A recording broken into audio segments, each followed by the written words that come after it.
में देखना, वहां से देखो आर अपॉन आर की रेशियो तो बेटा निकाल सकते हैं आप लोग, सिंपल है ना। लेकिन उन्होंने क्वेश्चन को कैसे ट्विस्ट कर दिया, आर को आर की जगह यहाँ पर उन्होंने पूछ लिया एज लेंथ, एज लेंथ के टर्म्स में बताओ। तो अब बेटा देखो एज लेंथ और रेडियस के बीच में बेटा क्या हमने रिलेशन निकाला था बेटा, रेडियस ऑफ एटम्स के बीच में और एज लेंथ के बीच में बेटा, वो डिपेंड करता है कौन सा क्यूबिक सेल है, जैसे क्यूबिक सेल, जैसे अगर सिंपल क्यूबिक रहता है बेटा, सिंपल क्यूबिक के लिए ए और आर के बीच में बेटा क्या रिलेशन है, ए इज इक्वल टू 2r, है ना। ठीक है Yes. बच्चों, की क्लास समझ में आ रही है। आज भी Yes. बच्चे देखो 2-3 बच्चे लेट है, आज भी 3 बच्चे लेट है, और अभी इनमें से किस किस का होमवर्क सबमिट नहीं हुआ, चैप्टर 1 के क्वेश्चंस वंशिता कर दिए, श्रेयांश, ऋषि सिंह, ऋषि ने कर दिए, ऋषि बेटा, हाँ क्या हुआ, कर दिया सर मैंने। अच्छा चैप्टर 1 वाले क्वेश्चंस तो देखो बेटा यहाँ पर मैं आपको क्या बता रहा हूँ, क्वेश्चन आप देखोगे बहुत अच्छा क्वेश्चन दिया हुआ है। तो सिंपल क्यूबिक के लिए बेटा ए और आर के बीच में ये रिलेशन होता है।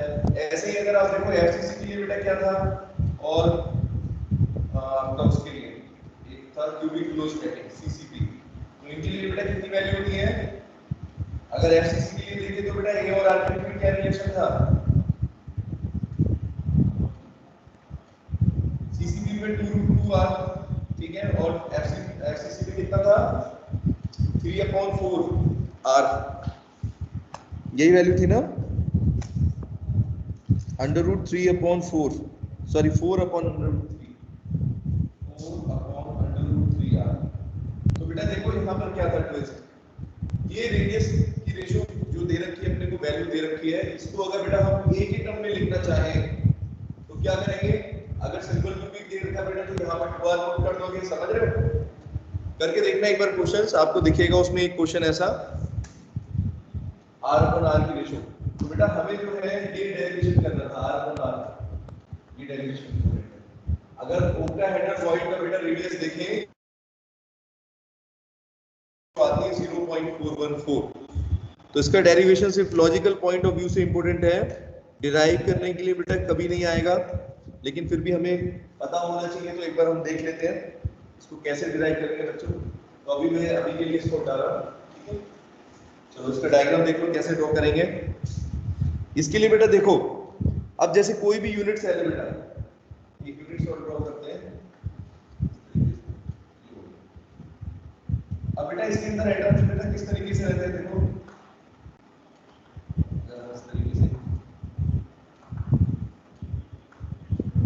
यूनिट सेल में बेटा 8 एटम्स मान लो 8 कॉर्नर्स पर होते हैं, तो अगर एक फेस को अगर हम बेटा देखें, तो इस फेस को अगर हम देख रहे हैं, यूनिट सेल का फेस है ये ए बी सी और डी, ठीक है बच्चों, और ये 4 स्फीयर्स आपको दिखाई दे रहे हैं, ठीक है।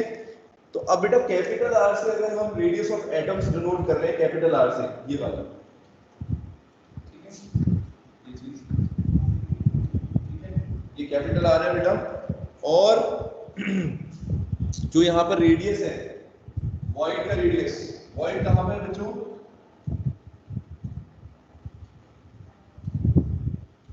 ये वॉइड बीच में रह गया ना गैप, देखो बेटा ये है, तो यहां से यहां तक बेटा देखो डिस्टेंस, ये बेटा आर हो गई कैपिटल आर, ये भी कैपिटल आर हो गया बेटा, और ये कितनी रह गई, इसको क्या लिखोगे,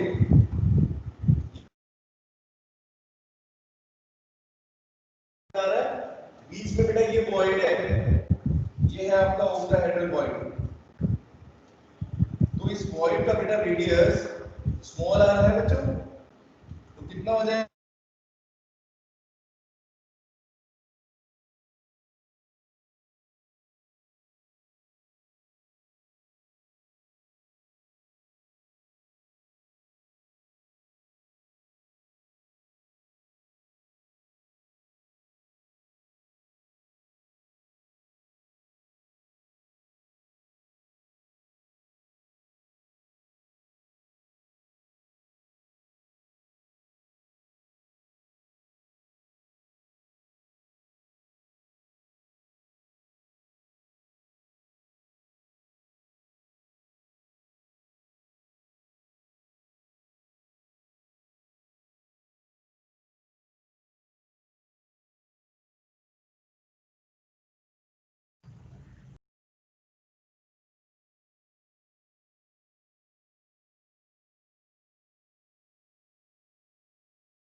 बेटा आवाज आ रही है मेरी?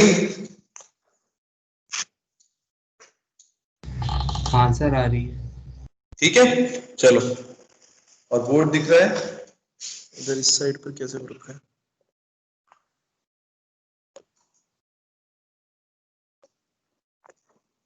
ठीक है चलो, तो बेटा एक बार डेरिवेशन देख लेते हैं।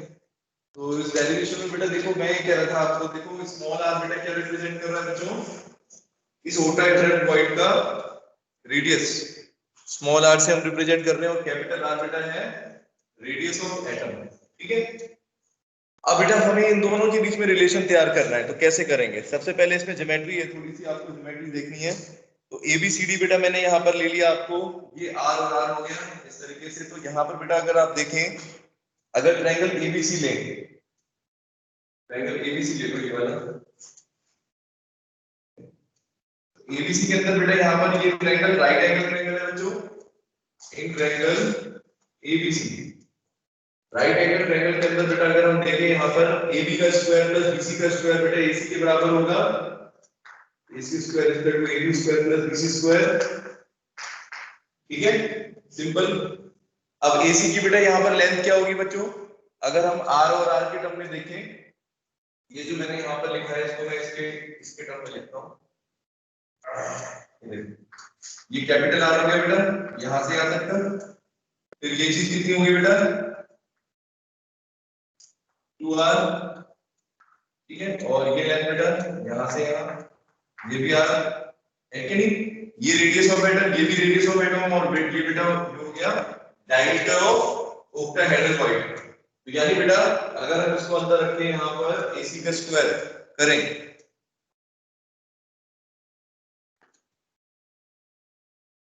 AC के स्क्वायर को AB के टर्म में करें, तो अभी AC की वैल्यू मत पुट करो, AC की वैल्यू को ऐसे रहने दो, AB स्क्वायर देख लेते हैं। ये और ये बेटा कितना हो जाएगा? ये चीज कितनी हो जाएगी बेटा? A लेंथ, ये भी है और ये भी है, और R के टर्म में लिखें तो बेटा 2R हो गया, है ना? 2R और 2R दोनों तरफ A का स्क्वायर प्लस A का स्क्वायर, तो ये हो गया। इस तरीके से लिख लेते हैं A square plus 2A square, AC square, AC की वैल्यू बेटा कितनी हो जाएगी? अंडर रूट ऑफ दिस, यानी अंडर रूट 2A। ठीक है बच्चों, यहां तक ठीक है? अब AC की बेटा वैल्यू है A के टर्म में अंडर रूट 2A। अब AC और AB की रेशियो लेते हैं। अब अगर हम लिखें AC अपॉन AB, AB का मतलब बेस है ना? तो कितना हो जाएगा बेटा? Under root 2A upon A। कितनी वैल्यू आ रही है बच्चों? अंडर रूट 2 आ रही है, देखो। ठीक है, अंडर रूट 2 अपॉन 1, ये रेशियो है ना बच्चों। अब AC की बेटा वैल्यू कितनी है और AB की वैल्यू कितनी है, दोनों को बेटा R के टर्म में लिखने की कोशिश करते हैं। जैसे यहाँ पर देखो AC अपॉन AB को लिखने की कोशिश करते हैं, तो AC की वैल्यू बेटा अगर R के टर्म में देखोगे तो क्या हो जाएगी? ये भी R है, ये भी R है, और ये 2R है ना? तो बेटा देखो कैसे लिख सकते हैं हम, एक चीज देखो आप, अगर बेटा मैं यहाँ पर AC को, अगर मैं AC को पूरी यहाँ से यहाँ की लेंथ को अगर स्मॉल r के टर्म में लिखना चाहूँ, पहले तो देखो कितनी होगी वैल्यू, मैं लिख देता हूँ। r capital R plus capital R कितना हो गया बेटा? r प्लस R और 2R ये वाली। ठीक है, दिख रहा है सबको? कैपिटल R प्लस R यानी 2R capital R plus small r, ये चीज है बेटा AC की वैल्यू में। और अगर बेटा यहाँ पर कैपिटल R को भी 2R के टर्म में लिखना चाहें तो कैसे लिखेंगे? ये चलो भी ऐसे लिख देता हूँ, 2R प्लस ये लिख, ये समझ में आ रहा है? इस तरीके से AC is equal to 2R plus 2R। ठीक है बेटा, बताओ बच्चों ये चीज कैसे आई? AC की वैल्यू बेटा देखो यहां से यहां तक की लेंथ है ना, यहां से यहां तक की लेंथ बेटा R के रेस्पेक्ट में कितनी हो जाएगी? ये भी रेडियस है एटम का, ये देखो। ठीक है, और ये वाला भी, तो ये रेडियस बेटा R, ये भी R, और ये वाला स्मॉल वाला वॉइड का ओक्टाहेड्रल वॉइड का रेडियस, ये डायमीटर 2R। बोलो बेटा इतना समझ में आ रहा है जो बोर्ड पे लिखा मैंने? AC is equal to 2R plus 2R। ठीक है, यहां तक बेटा अगर आपको चीज समझ में आ गई, अब हमें क्या करना है बेटा, AC की वैल्यू को यहाँ पर पुट करना है। तो AC की वैल्यू को बेटा जब हम पुट करेंगे और AB की वैल्यू कितनी हो जाएगी, AB की तो हो गई A इक्वल टू 2R, तो जब पुट करते हैं बेटा क्या होगा, 2R प्लस 2R अपॉन नीचे कितना आ जाएगा 2 कैपिटल R इक्वल टू बेटा अंडर रूट 2। यहां तक समझ में आया? देखो बेटा अगर इसको थोड़ा सा और सिंपलीफाई करें बच्चों, इसको अगर और सिंपलीफाई कर दे, मतलब कि जो 2R नीचे लिखा हो बेटा अगर ये दोनों से डिवाइड कर दे तो बेटा क्या हो जाएगा, देखना 2R अपॉन 2R कितना हो गया 1, और दिस अपॉन दिस बेटा कितना हो जाएगा 2R अपॉन 2R। देखो 2 से 2 कट गया, तो बेटा बेसिकली रेशियो कितनी आ रही है, यहां पर लिख देता हूं 1 plus small r upon r is equal to बच्चों अंडर रूट 2। बोलो इतना दिख रहा है सबको? ठीक है बेटा,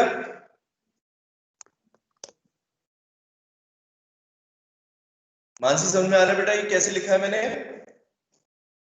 AC की वैल्यू बेटा yes sir 2R plus 2R, ठीक है, और ये यहाँ आ गया, बस अपना ये यहाँ पर डेरिवेशन बेटा लगभग पूरा हो गया। अब यहाँ पर जो बेटा 1 है 1 को उधर ले जाओ, बस उधर लेके जाएंगे तो ये हो जाएगा बेटा R से सब्ट्रैक्ट करो तो वहां जाके बेटा माइनस, और अंडर रूट 2 की वैल्यू बेटा कितनी होती है बच्चों 1.414 बच्चों, under root 2 is equal to 1.414 है ना, उसमें से 1 माइनस कर दो कितना आ जाएगा बेटा ओवरऑल, देखो R और R की बेटा रेशियो कितनी आ रही है 0.414 बच्चों, ये हमें निकालना है, ठीक है। अब बेटा इसके ऊपर हाँ ये बेटा रेशियो आ गई, क्या है ये R upon R, ratio of radius of octahedral void and the radius of बेटा एटम्स।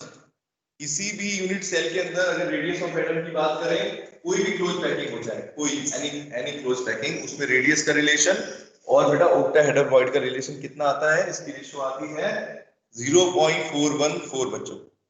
देख लो आया बेटा समझ में?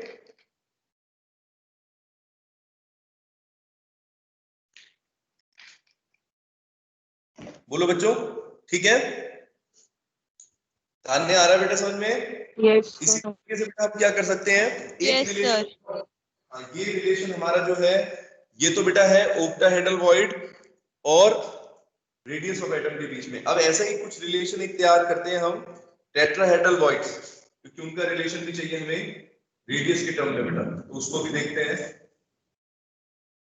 कैसे करेंगे उसको। बेटा याद करो मैंने आपको एक चीज बताई थी, नंबर ऑफ टेट्राहेड्रल वॉइड्स, अगर आपको ऑक्टाहेड्रल वॉइड बेटा पता चल जाए तो नंबर ऑफ टेट्राहेड्रल वॉइड बेटा कितने होते हैं, काउंटिंग कितनी होती है, if you know the radius, if you know the number of octahedral voids beta, then number of tetrahedral voids are is double the number of atoms, बताया था ना, जितने भी एटम्स या स्फीयर्स हो बेटा उसका क्या कर दो आप डबल, दोगुना कर दो। तो ऐसे ही करके करेंगे, लेकिन इसके लिए हमें थोड़ा डेरिवेशन यूज करना पड़ेगा, तो एक बार रब कर देता हूं पर मेरे को आज डिफेक्ट्स करा रहे थे बेटा, आज की क्लास में माइनस में चली गई। चलो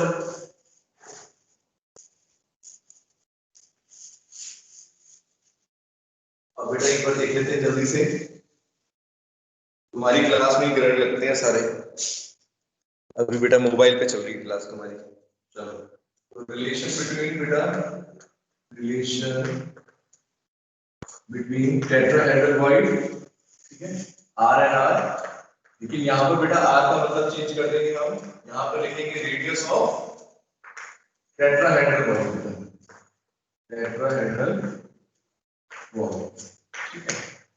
और ये रेशियो बेटा मैं बता देता हूं आप लोगों को कितनी आएगी, इसको याद ही रखना, मुश्किल चीज नहीं है। जितनी बेटा ऑक्टाहेड्रल वॉइड की रेशियो थी यानी 0.414, उसका बेटा हाफ कर दो यानी 0.225, 0.255 ये रेशियो आएगी। फिर भी हमने बेटा एक बार डिराइव तो करके देख लेते हैं कैसे होगा डेरिवेशन इसका, आपको आना चाहिए। तो रेडियस ऑफ टेट्राहेड्रल वॉइड को बेटा हमने स्मॉल r से किया, कैपिटल R क्या हो जाएगा बेटा, रेडियस ऑफ एटम्स या स्फीयर्स, ठीक है बेटा, जो एटम्स हैं, जो भी पार्टिकल्स हैं किसी यूनिट सेल के अंदर बेटा, उनको हम कैपिटल आर से लिखते हैं, उनके रेडियस को। अब बेटा एक बार डायग्राम ले लेंगे, यहाँ पर डायग्राम का यूज करेंगे जिससे समझ में आए, तो मैं ड्रॉ कर देता हूँ। ये हमारा यूनिट सेल है, ठीक है। यहाँ पर बेटा क्या क्या चीज लेंगे आपको, यहाँ पर ये कैपिटल लिख लो,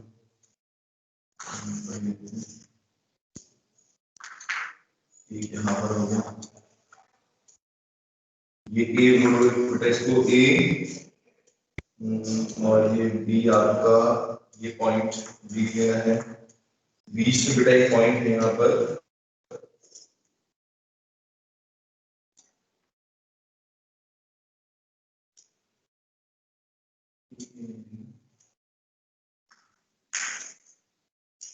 पहले ड्रॉ कर लेते हैं पूरा, ये पॉइंट बेटा ए और बी को बेटा ज्वाइन करना है, ए और बी को ज्वाइन करना है, ठीक है। अब बेटा यहाँ पर बीच में सेंटर में, ठीक है, ये एटम है, और ए और सी की बात कर लेते हैं, ये फेज डायगोनल है बच्चों, फेज डायगोनल, ठीक है, यानी दो फेसेस को बेटा जोड़ रहे हैं, ये फेस सी तो बन रहा है पूरा, ये फेस है बेटा, तो फेस का ये डायगोनल है, फेस डायगोनल एसी, ठीक है, एसी इसका फेस डायगोनल हो गया।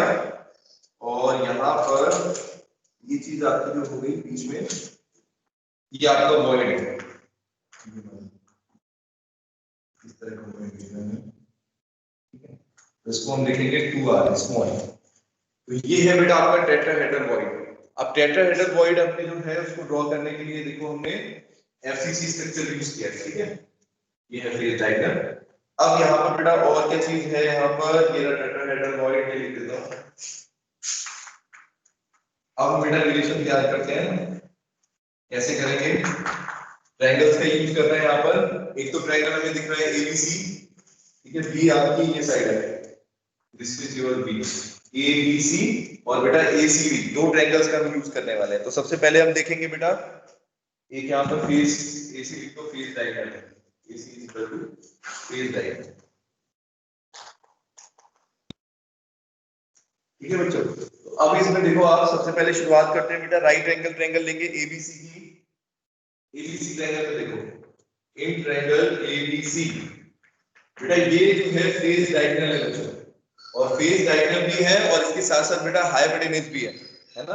तो राइट एंगल ट्रायंगल में AC की वैल्यू बेटा क्या हो जाएगी बच्चों, दिख रहा है सबको, AC की वैल्यू क्या होगा, AB square plus BC square, ठीक है, इस टर्म्स में लिख सकते हैं बेटा। और फिर वही चीज होगी, AB और BC की वैल्यू बेटा कितनी हो जाएगी, ये लेंथ है ये देखो, ये भी और ये भी, ये मैंने 3D में दिखा रखा है थोड़ा ऐसे, ये बेटा एज लेंथ है यहाँ से यहाँ, ठीक है। तो बेसिकली कितना हो गया बेटा AC की वैल्यू, जैसे हमने पहले वाले के उसमें किया था वैसे ही बिल्कुल a square plus a square under root 2a square, AC की वैल्यू बेटा आएगी यहाँ पर अंडर रूट 2a, ठीक है, ये आ गया, ये तो आपने पहले भी किया था। अब देखो अलग क्या करना है अपने को, अब यहाँ पर बेटा हमें देखना है स्क्वायर A और C पर जो बेटा एटम्स ड्रॉ किए हैं, ये देखो ये और ये, ठीक है। इन एटम्स को अगर बेटा देखो एक्चुअली ये टचिंग कर रहे हैं, लेकिन मैंने ये कन्वीनियंस के लिए बेटा ऐसे ड्रॉ करके दिखाया है। बेसिकली बेटा ये क्या कर रहे हैं, एक दूसरे को एटम्स कनेक्ट कर रहे हैं पूरे इस तरीके से, कैसे हैं, तो ऐसे हैं।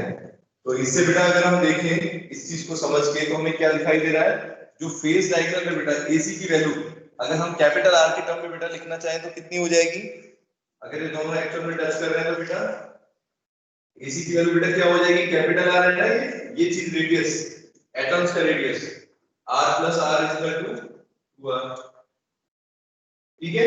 AC की वैल्यू अगर बेटा R के टर्म में लिखें तो ये आ रही है, ठीक है, 2R हो गई। अब बेटा अब हमें यूज करना है दूसरे ट्रायंगल का, एक बार वो इसमें हम यूज कर लेते हैं AC की वैल्यू को अगर इसमें पुट करें, और यहां से अगर बेटा AC की वैल्यू को 2R के टर्म में करना चाहें, ये देखो एक तो ये हो गया, ठीक है, r प्लस r, और एक इक्वेशन इसको फर्स्ट डाल देते हैं। ये इक्वेशन बेटा हमारी फर्स्ट हो गई, ये फर्स्ट है। तो इस वैल्यू को अगर हम पुट करें, ये फर्स्ट ले लो, ये सेकंड ले लो, इस वैल्यू को बेटा इसमें पुट करो जरा, कितना हो जाएगा 2r is equal to under root 2a। ठीक है बच्चों, 2r is equal to under root 2a, ये आ जाएगा। अब यहाँ पर बेटा a की वैल्यू को फिर दोबारा स्मॉल r के टर्म में चाहिए हमें। स्मॉल r के टर्म में बेटा a की वैल्यू को पुट करेंगे एज लेंथ। तो एज लेंथ बेटा आपको कितना दिख रहा है बच्चों, अगर यहाँ पर एज लेंथ देखो a, तो ये भी बेटा कैपिटल R के टर्म में होगा, कितना, a की वैल्यू बेटा r के टर्म में हो जाएगी 2r। ठीक है, a की वैल्यू भी अगर आप देखो बेटा एज लेंथ, कोई सी भी एज लेंथ देखो, bc देख लो, a भी देख लो, अगर दोनों एक्चुअल में एटम बेटा आपस में एक दूसरे से मिल रहे होंगे, है ना, तो क्या हो रहा होगा यहाँ पर a की वैल्यू 2r होगी। इसको भी अगर इसमें पुट करें तो बेटा हमारा रिलेशन क्या आ जाएगा, देखना 2r is equal to under root 2a आ गया।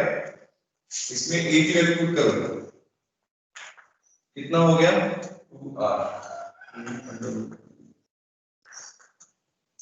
देखो r और r की रेशो, एक बार इसमें स्मॉल r वाला रिलेशन चाहिए।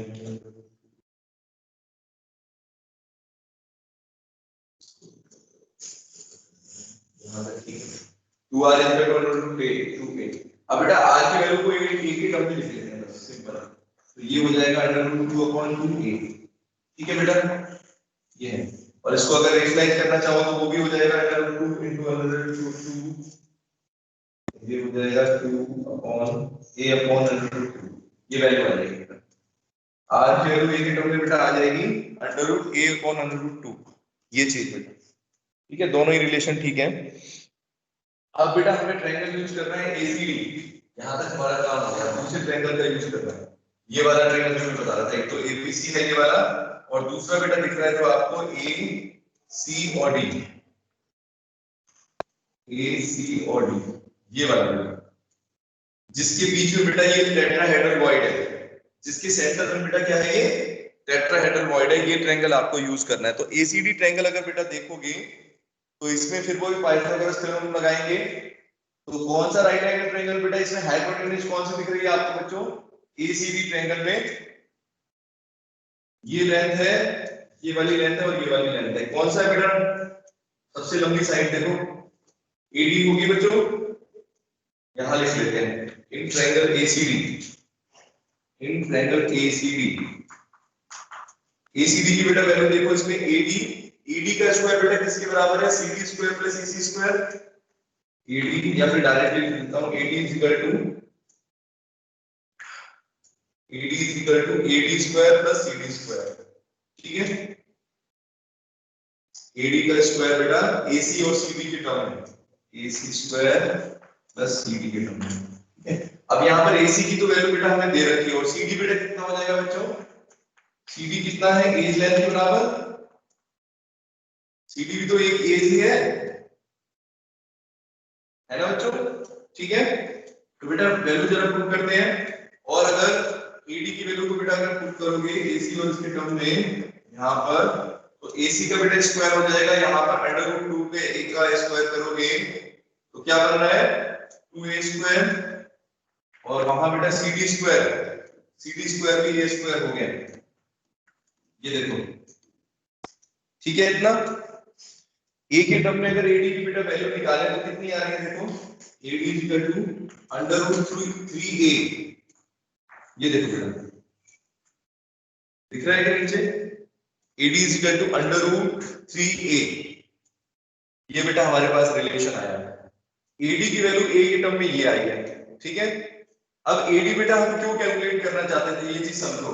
AD के अंदर आगे क्या है, यहां से यहां की लेंथ बेटा क्या चीज दिख रही है आपको, ध्यान देना, यहां पर बेटा क्या है बीच में, ठीक सेंटर में बेटा टेट्राहेड्रल वॉइड है बच्चों। ठीक है, क्या है बेटा, टेट्राहेड्रल वॉइड।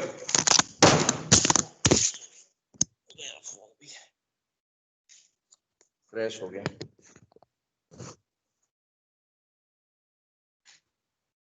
तो बेटा टेट्राहेड्रल वॉइड जो है बेटा, यहाँ पर सेंटर बॉडी डायगोनल में, तो एक बार देखो इसके लिए हमें रिलेशन यूज करना पड़ेगा। ये चीज यहाँ से आके बेटा जो लेंथ दिखाई देगी आपको, ईडी को अगर बेटा हम ई के टर्म्स में करें तो बीच में बेटा हमारा जो है टेट्राहेड्रल वॉइड है बच्चों, और कॉर्नर्स पर एटम्स हैं। तो बेटा कैसे लिखेंगे, इतना पहले नोट कर लेते हैं। स्क्रीनशॉट ले लूं मैं इसके जरा।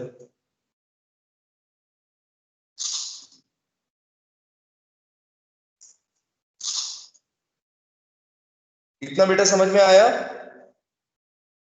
यहां से बेटा अब हमें क्या करना है, ईडी को स्मॉल आर और कैपिटल आर के टर्म में बेटा निकालेंगे। तो उसके लिए क्या करेंगे, करते हैं इसको, बता देता हूं, ये रिलेशन हटा देंगे। अब क्या लिखेंगे बेटा, देखो ईडी की वैल्यू को लिखो जरा। जो हमने ईडी की वैल्यू निकाली है √3, ये बेटा एक तो हमने ये निकाल दिया रिलेशन, इसको थर्ड इक्वेशन बना लो है। अब बेटा ईडी की वैल्यू को बेटा हमें बाकी स्मॉल आर और कैपिटल आर के टर्म में लिखना है, मतलब कि रेडियस ऑफ एटम और रेडियस ऑफ स्फीयर के बेटा टर्म्स में। तो कैसे लिखेंगे बच्चों, इसके लिए देखो कैसे रिलेशन तैयार होगा हमारा। तो एडी बेटा यहाँ पर √3 है, लेकिन इस अगर ग्राफ में देखिए, मतलब इसमें डायग्राम में अगर बेटा देखोगे तो आपको वैल्यू क्या दिखाई देगी। देखो ये बेटा बीच में टेट्राहेड्रल वॉइड है जिसका रेडियस स्मॉल आर, तो ये हुआ कैपिटल आर, सॉरी 2r, और ये बेटा एक आर यहाँ पर और एक आर बेटा यहाँ पर। तो बेसिकली कितना हो गया, इसको हम लिखते हैं तो बेटा ये है half of length of AD. अगर हम इसका हाफ करें, हाफ ऑफ एडी का बेटा ध्यान से देखना, इसके बराबर होगा बेटा half of AD is equal to R plus R, ये चीज। और इसको अगर और थोड़ा सा ले जाए तो देखो ये कैसे आया है, मैं बता देता हूं आपको। जैसे हमने पिछले वाले क्वेश्चन में किया था बिल्कुल वैसे ही। ईडी की वैल्यू बेटा कितनी थी, 2r। अगर ये लेंथ देख रहे हो बेटा तो दिख रहा है ना आपको, ये देखो ये कैपिटल आर बेटा, ये 2r स्मॉल वाला और ये कैपिटल आर, ठीक है। तो अगर ईडी का हाफ बेटा करते हैं तो क्या हो गया, r प्लस आर हो रहा है। देखो अब बेटा यहाँ पर बस आपको एडी की वैल्यू पुट कर देनी है। एडी की वैल्यू जो ए के टर्म में थी, और ये तो वैसे कैसे रखे हुआ है, तो इसको जरा पुट करना, √3a, ये बेटा हमने पुट कर दिया। और r प्लस आर की रेशियो कितनी थी अपने पास, पहले हमारे पास एक रिलेशन निकल के आया ना, ये ना r और a के टर्म में, r को बेटा a के टर्म में लिखते हैं तो कितना हो जाएगा यहाँ पर, इसमें वैल्यू पुट करो बेटा जरा। इन्होंने क्या किया, इसको डिवाइड कर दिया। अच्छा एक इक्वेशन जो हमारे पास ये है बेटा, ये वन इक्वेशन ले लो इसको, और सेकंड मान लो, सेकंड एक कर चुके हैं, थर्ड हो गई, और ये बेटा जो यहाँ पर आ रही है इक्वेशन वाली आपके साथ, ठीक है। अब बेटा क्या करनी है, इस वाली इक्वेशन को इस वाली इक्वेशन को एक बार देखो। अगर बेटा इसको हम डिवाइड करते हैं यहाँ पर, अगर इसको डिवाइड करें बेटा तो हमें क्या मिलेगा, यहाँ पर 2r, ये है r इक्वल टू √2/2a। तो बेटा यहाँ पर इसको डिवाइड कर देंगे r से, ठीक है, और उसकी साइड 8 है। एक बार मैं लिख देता हूँ, r प्लस आर बेटा ये ऊपर रहेगा, नीचे बेटा क्या हो जाएगा, r प्लस आर, और बेटा ये क्या है √, इस साइड पर तो आ रही है, और उस साइड पर √3/2 एक बार लिख देता हूँ। अब देखो बेटा दिख रहा है, ये चीज मैंने लिखी, दोनों इक्वेशन को डिवाइड कर दिया, डिवाइडिंग इक्वेशन 4/2 दी गई। फोर्थ इक्वेशन को बेटा अगर सेकंड इक्वेशन से डिवाइड करें बच्चों, ये दिख रहा है आपको r प्लस r/r, और बेटा ये इस साइड पर ये क्या क्या कट रहा है, जो कट रहा है उसको काटो बेटा। क्या आ गया बच्चों, r प्लस r/r, इसको बेटा कैसे लिख सकते हैं, 1 प्लस r/r लिख सकते हैं बच्चों, और ये बन जाएगा √3/2। बोलो इतना ठीक है बच्चों, 1 plus r R upon R की बेटा रेशो कितनी आ रही है, √3/2, क्योंकि वो तो कट गए, बाकी 2 से 2 कट गया, a से a कट गया, बस 2 और 3 अंडर रूट में रह गए, है ना बच्चों। ठीक है, अब बेटा एक 1 यहां से हटाना है आपको 1 यहां से हटाना है, तो क्या करोगे, आर अपॉन आर की रेशो बेटा कितनी आ जाएगी, 1 को उधर ले जाओ, तो 1 माइनस √3/2 बच्चों, है ना। और इसमें बेटा √3 की वैल्यू पुट करें, √2 की वैल्यू पुट करें, और 1 में से बेटा सब्ट्रैक्ट करें तो कितना आएगा, सॉल्व करके बेटा यही रेशो आ जाएगी 0.225। आप पुट करके देख सकते हो, कर सकते हो, उसको सॉल्व करोगे तो बेटा इतना ही आएगा, क्या आएगा, r upon r is equal to 0.225। और बेटा यहाँ पर अगर r को आप आइडेंटिफाई करना चाहते हो बेटा, तो यहाँ पर RT लिख दो, RT का मतलब हो जाएगा रेडियस ऑफ टेट्राहेड्रल वॉइड्स बच्चों। ठीक है, दिशा आ रहा है बेटा समझ में, रेडियस ऑफ टेट्राहेड्रल वॉइड का रेडियस निकाले बेटा एटम के रेडियस के रेस्पेक्ट में, तो 0.25 रेशो आती है। ठीक है, यस ये सर। समझ में आ रहा है बेटा डेरिवेशन, सारे स्टेप्स लिखे हैं, देखो एक बार पूछ लो अगर कुछ पूछना है तो। यहां से बेटा हमने शुरू किया, पहले हमने AD की वैल्यू निकाली उसके रेस्पेक्ट में, ठीक है, फिर यहाँ पर AD को A के रेस्पेक्ट में निकाला, ये निकाला, पहले हमने ये वाला रिलेशन तैयार किया, फिर ये वाला तैयार किया, फिर ये वाला रिलेशन आ गया बेटा इस इक्वेशन को, फिर सेकंड इक्वेशन जो हमारे पास थी ये वाली, इसको बेटा इस इक्वेशन से डिवाइड करेंगे, जिससे हमारा सॉल्व हो जाए, r और r की रेशो आ जाए। बेसिकली हमें r और r की रेशो चाहिए था और कुछ नहीं। ठीक है, बोलो बेटा, कोई डाउट है, पूछने कोई चीज आ गया समझ में क्या। अब बेटा ये देखो, ये क्यों इंपॉर्टेंट है रेशो, मैं बता देता हूँ, इसके ऊपर बेटा काफी क्वेश्चंस आते हैं, कैसे वो मैं बताता हूँ। यहाँ पर बेटा हमने जो निकाला है वो रेडियस ऑफ टेट्राहेड्रल वॉइड और रेडियस ऑफ ऑक्टाहेड्रल वॉइड की रेशियो निकाली है रेडियस ऑफ एटम के रेस्पेक्ट में बच्चों। अब इससे क्या बेनिफिट होने वाला है, एक तो बेटा आपको कंक्लूजन निकल के आ रहा है बच्चों कि जो टेट्राहेड्रल वॉइड होता है बच्चों, है ना, अगर आप देखो दोनों की रेशियो देखो, टेट्राहेड्रल वॉइड की तो ये है, ऑक्टाहेड्रल वॉइड की बेटा रेशियो कितनी है, 0.414 बच्चों, है ना। अब आप खुद देख के बताओ मुझे कि कौन सा वॉइड बेटा छोटा दिख रहा है आपको, किस वॉइड का साइज या रेडियस कम है बच्चों, ऑक्टाहेड्रल और टेट्राहेड्रल में कौन सा छोटा है और कौन सा बड़ा है,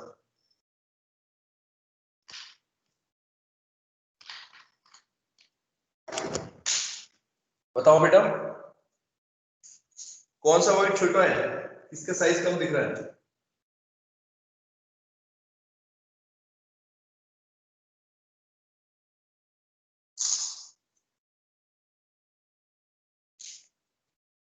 बताओ, किसी को भी नहीं समझ में आ रहा, एक बार जरा देखो ना यहाँ पर रेशो, ऑक्टाहेड्रल वॉइड बेटा 0.414 है ऊपर की तरफ, नीचे तो कॉमन सेम है ना बच्चों, अभी रेशो अगर मान लो दो चीजों की रेशो अगर बेटा तीसरी कॉमन चीज के बीच में दे रखी है बेटा, तो इसमें आपको क्या दिख जाएगा, जिसकी रेशो की वैल्यू ज्यादा है वो बड़ी चीज है।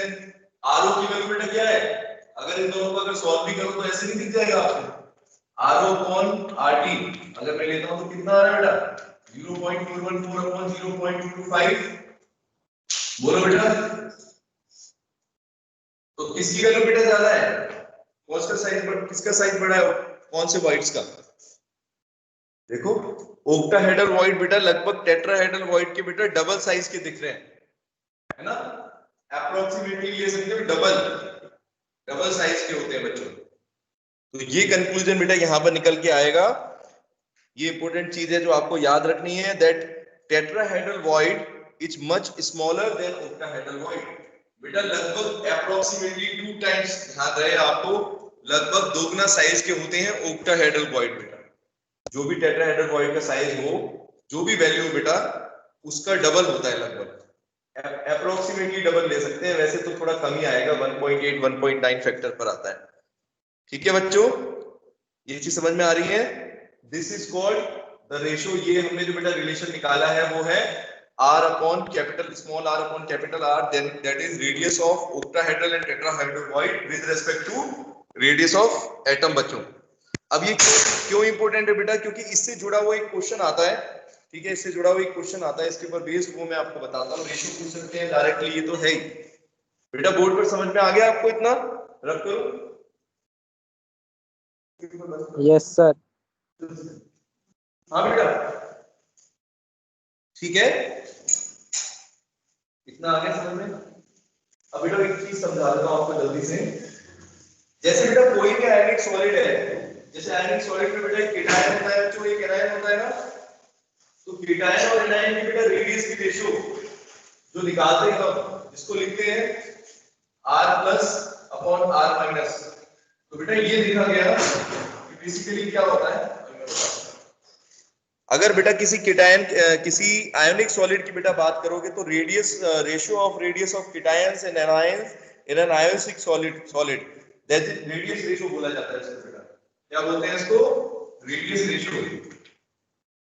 ठीक है बच्चों, तो इसमें R+ का मतलब बेटा क्या हो गया? रेडियस ऑफ केटायन बच्चों, और R- का बेटा मतलब क्या हो गया? रेडियस ऑफ माइनस मतलब कि एनायन जिस पर नेगेटिव चार्ज है, जैसे NaCl है, तो NaCl के अंदर बेटा Na पॉजिटिव यानी सोडियम जो केटायन है उसका रेडियस बेटा ये होगा, है ना, और क्लोराइड आयन का इससे लिखेंगे। तो बेटा ये रेशियो जो आती है किसी आयनिक सॉलिड में, अभी बंद मत करो दिखेगा नहीं, ठीक है, ये बेटा रेशियो जो है किसके बराबर आएगी हमेशा देखोगे आप, क्योंकि केटायन बेटा हमेशा जो होते हैं किसी आयनिक सॉलिड में वो टेट्राहेड्रल वॉइड की स्पेस बेटा ऑक्यूपाई करते हैं। ठीक है, कहां पर होंगे बेटा केटायंस? जहां पर टेट्राहेड्रल वॉइड है उनकी जगह पर। ठीक है, तो इसीलिए बेटा ये रेशियो किसके बराबर आ जाती है, ध्यान रखना काफी इंपोर्टेंट है। इसके ऊपर बहुत क्वेश्चन आपको दिखेंगे प्रीवियस ईयर क्वेश्चंस में, बहुत सारे क्वेश्चंस आते हैं। R+/R- that is radius ratio of cation and anion is equal to 0.025। ठीक है बच्चों, ये रेडियस की वैल्यू आएगी। ये अगर केटायंस, ये वैल्यू बेटा कब होगी? इफ केटायंस ऑक्यूपाइड, अगर बेटा केटायंस क्या करें, टेट्राहेड्रल वॉइड्स की जगह ले लें। अभी वो कैसे होगा वो मैं बताऊंगा आपको, जब मैं आपको डिफेक्ट्स बताऊंगा ना बेटा तब आपको समझ में आएगा ये क्या हो रहा है। जैसे क्रिस्टल बेटा कोई भी परफेक्ट नहीं होता, कई बार क्या होता है कुछ केटायंस बेटा अलग से जहां पर टेट्राहेड्रल वॉइड की जगह खाली है वहां पर बेटा आगे फिट हो जाते हैं। ठीक है, अभी किसी ने पढ़ा है डिफेक्ट्स के बारे में, स्कॉटकी फ्रैंकलिन डिफेक्ट्स? तो जब बेटा पढ़ेंगे तो उसमें आपको मैं समझ में आ जाएगा आपको कि केटायंस कैसे आ गए यहाँ पर, दूसरी जगह से बेटा चिपक के इस जगह पर आ जाएंगे। ठीक है, इंटरस्टिशियल साइट पर। तो अगर बेटा ये टेट्राहेड्रल वॉइड की स्पेस को ऑक्यूपाई करते बेटा तो ये वाला फॉर्मूला हम यूज करते हैं वहां पर।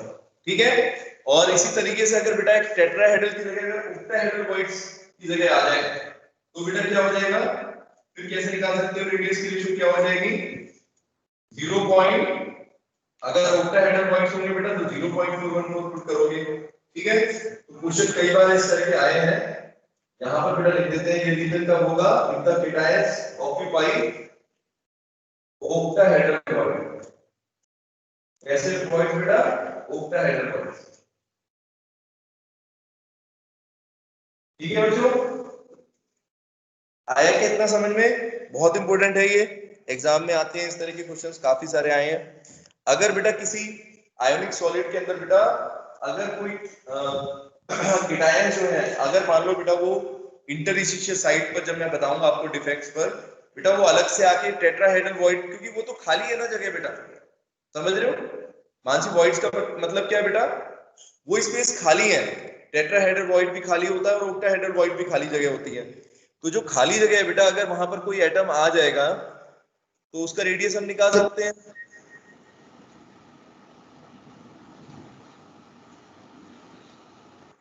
ठीक है बच्चों,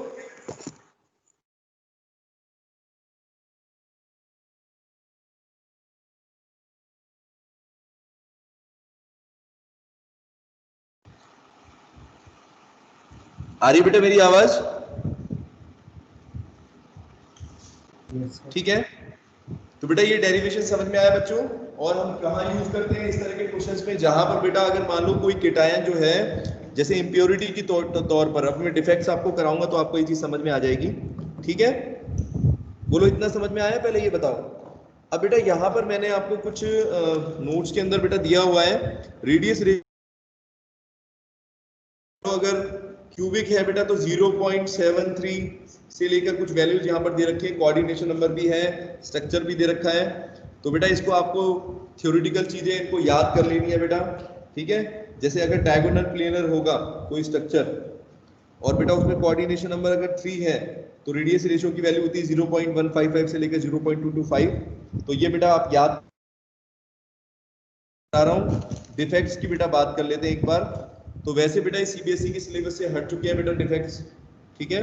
डिफेक्ट्स भी नहीं है और उसमें आपका एक टॉपिक और नहीं है, मैग्नेटिक एंड सॉलिड की सॉरी इलेक्ट्रिक और मैग्नेटिक प्रॉपर्टी बेटा हट गई है, लेकिन जेई और मेंस और उसमें नीट के सिलेबस में बेटा है। तो एक बार डिफेक्ट्स हमें पढ़ने हैं बच्चों। तो पहले आप इसको जल्दी से समझ लो, जो बोर्ड पर लिखा है आ गया समझ में। डिफेक्ट्स बता दो बेटा, व्हाट आर डिफेक्ट्स।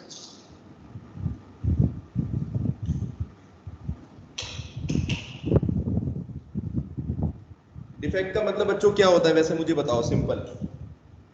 अगर यहाँ पर बेटा अगर हम डिफेक्ट की बात करें किसी सॉलिड में बेटा डिफेक्ट का मतलब बच्चों क्या होगा, सोच के बताओ।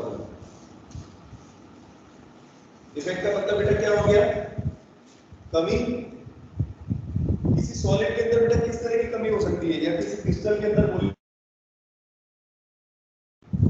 मतलब कि बेटा क्या हो रहा है, अगर हम किसी सॉलिड के अंदर बेटा बात करें तो हम इनको बोलते हैं इम्परफेक्शन भी बोल सकते हैं। क्या बोल सकते हैं बच्चों, इम्परफेक्शन या डिफेक्ट। तो बेटा आपको मैं सबसे पहले तो बताता हूँ परफेक्ट क्रिस्टल बेटा किसको बोलते हैं, परफेक्ट क्रिस्टल का क्या मतलब है बताओ। परफेक्ट क्रिस्टल बेटा कैसा होगा, कोई चीज परफेक्ट कैसी होती है, या आइडियल भी बोल सकते हैं इसको, आइडियल क्रिस्टल। आइडियल क्रिस्टल बेटा कैसा होगा बच्चों बताओ। ऋषि आइडियल सॉलिड का बेटा मतलब क्या हुआ,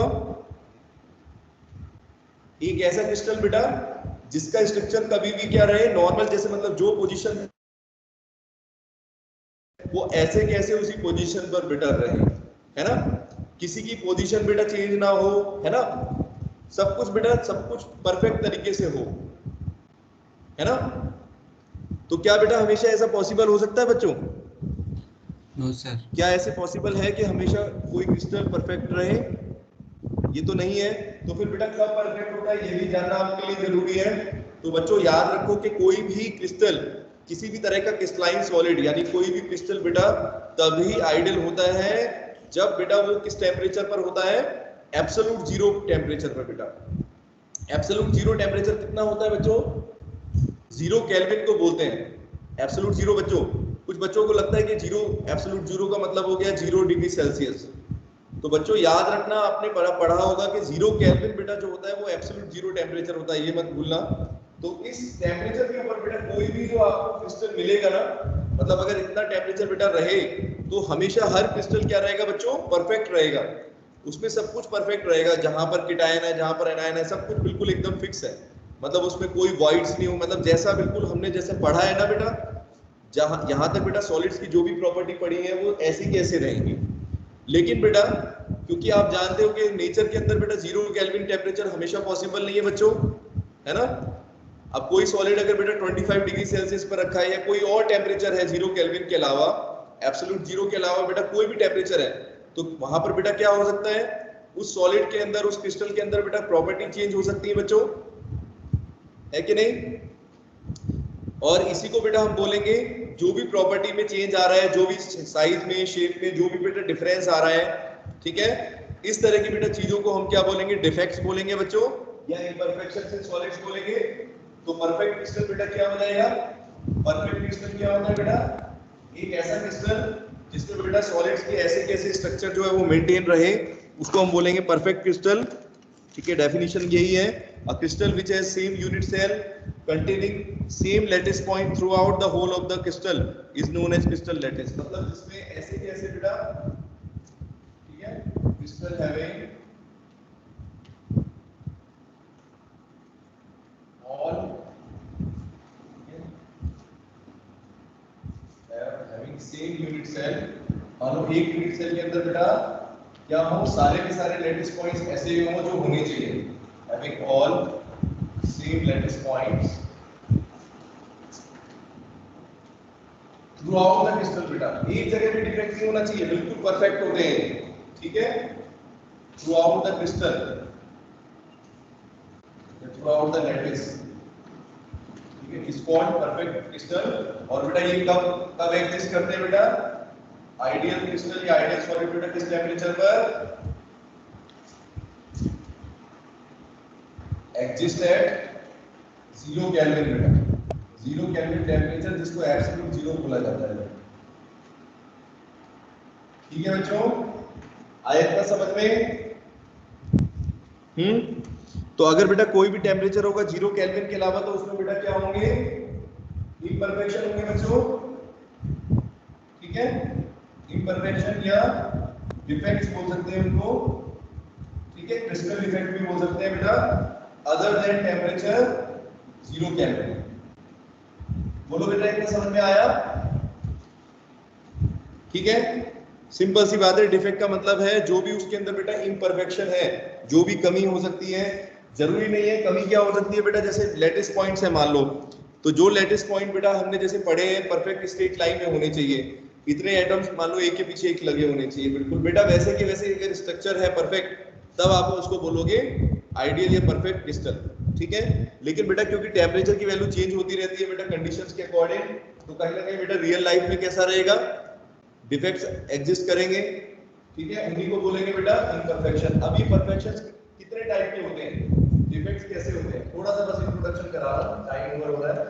तो डिफेक्ट्स में बेटा थोड़ी सी कैटेगरी आप देख लो, एक होते हैं बेटा पॉइंट डिफेक्ट पहले तो, और एक होते हैं बेटा ब्रॉड कैटेगरी में करें तो लाइन डिफेक्ट्स।